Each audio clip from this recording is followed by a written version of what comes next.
Pois é, Milena. Na segunda-feira, um dos piores acidentes da aviação brasileira completa 20 anos já.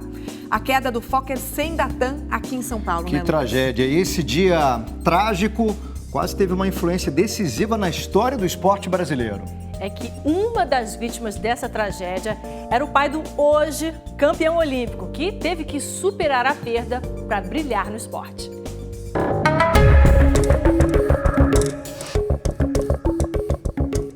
31 de outubro de 1996, o dia de uma das piores tragédias da aviação brasileira. 20 anos atrás, um Fokker 100 caía no bairro do Jabaquara, em São Paulo, 24 segundos após a decolagem do aeroporto de Congonhas, e deixava um cenário de destruição e tristeza. 90 passageiros, 6 tripulantes e 3 pessoas que estavam nas casas atingidas morreram no acidente.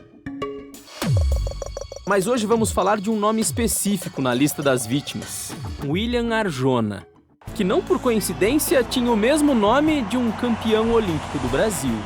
Ele era Arjona Chong e eu sou Peixoto Arjona. Para o William, levantador do Cruzeiro e da seleção brasileira, o dia 31 de outubro de 96 é difícil de digerir até hoje. A lembrança acho que mais triste que eu tenho na vida, né? E que não tem como apagar, né? Isso a gente não vai apagar nunca. Enquanto o Brasil se espantava com a notícia da queda de um avião, o menino William, que na época tinha 17 anos, era avisado que nunca mais ia ver o pai. Eu estava na escola e meu padrinho foi me buscar e falou: precisamos ir embora, aconteceu uma coisa e você tem que ir embora.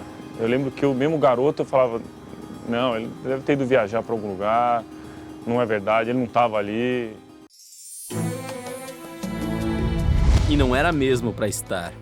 Meu pai era um cara que não era muito de horário, perdeu vários voos, eu lembro na vida dele, chegou atrasado.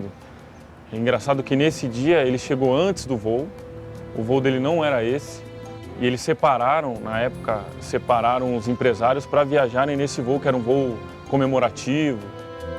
Quando o engenheiro panamenho William Arjona morreu aos 50 anos, o filho não conseguia encarar as cenas chocantes. Eu demorei para ver. Primeiro, minha mãe não deixava. A situação não era muito legal, né? Eram os sacos no chão, a fumaça toda, enfim. Então, ela me preservou um pouco em relação a isso. Até ela dizia para eu ter a memória boa, a lembrança boa. Na época, o filho já jogava vôlei. Os pais dele eram muito presentes, eles estavam sempre Você conhecia o seu William? Conheci ele, a mãe dele, eles viviam na nossa casa, né? Levavam muitas coisas pra gente, ele se alimentar bem, estavam sempre preocupados com a nossa saúde.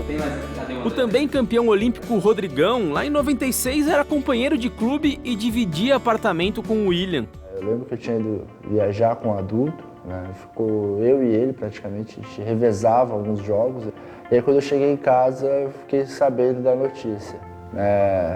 Uma coisa terrível, né? Um desastre, assim, que a gente não tinha muito como consolar, né? E por causa dessa tragédia, William quase abandonou o esporte. Eu era o homem da casa, como ele dizia, então eu tenho 2 irmãs e eu senti essa responsabilidade. Falei, bom, agora eu vou ter que largar, porque eu vou ter que tomar conta da minha família. Você pensou em largar o vôlei? Pensei várias vezes. A primeira pessoa que falou não foi minha mãe, falou não, você está no caminho, a gente se vira, a gente vai conseguir.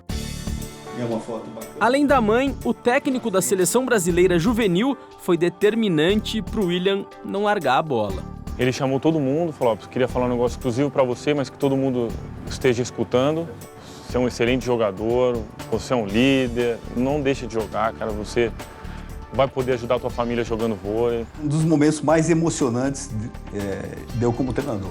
Foi difícil, cara, porque um jovem em construção querendo mostrar ao mundo que ele era bom e realmente era.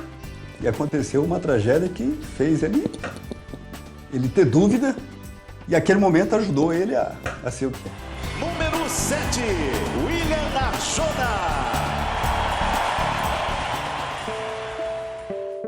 Só que nem tudo veio tão rápido, pelo contrário, a carreira como profissional deu muitas voltas.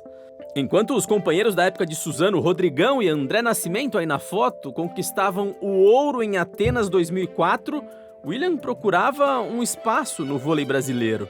Muita gente falava antes, você tinha que estar lá, você merece. Eu falei, não, acho que minha hora vai chegar. Se eu não estou, é porque não era para estar. E minha hora vai chegar, eu não tenho pressa, assim. Sem se destacar muito por aqui, aos 27 anos se transferiu para a Argentina.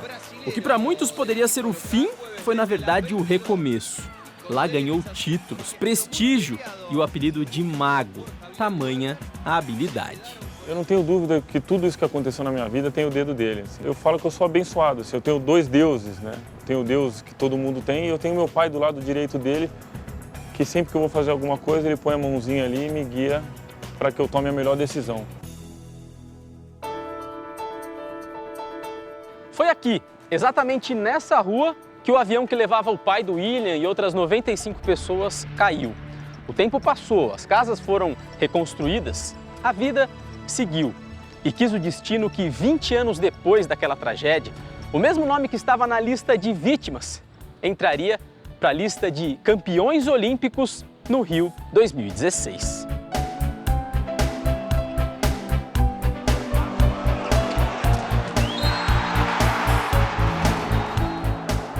E ao conhecer a história dos dois Williams Arjona, a gente entende por que o filho chorava tanto no pódio. É que aos 37 anos, o menino que nunca teve a chance de se despedir do pai, só pensava em uma coisa. Eu queria estar olhando para ele ali, em carne mesmo, e falando... tipo, eu conquistei, eu cumpri. É difícil, assim. São momentos que falta o abraço. A saudade do pai que transbordou ao receber o ouro nunca vai ser totalmente preenchida. Mas hoje o William tem que usar o que aprendeu até os 17 anos. Afinal, a Nina e o Cauã precisam do pai. Precisam saber quem foi o avô. A Nina pergunta, né? Desde pequenininha eu sempre falei para ela, a gente olha para o céu e aponta a estrelinha e a gente fala que aquela estrelinha é o vovô. Ela entende isso já. Hoje passa alguma coisa na televisão relacionada ao céu, à estrela, ela fala o vovô, papai. It's been a long way without you, my friend. E essa semana a estrelinha da Nina e do Cauã teve mais um motivo para brilhar de orgulho. No Campeonato Mundial de Clubes, o time do William, o Cruzeiro, foi campeão. E ele foi eleito o melhor jogador do mundo. Cumpriu a última promessa que faltava. Quando comecei a jogar, ele era muito rígido em relação aos estudos. Ele falava assim, você quer jogar?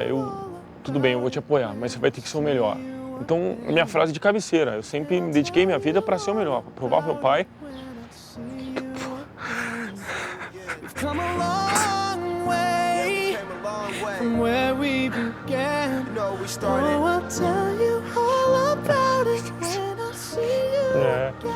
Que eu poderia ser o melhor. Missão cumprida.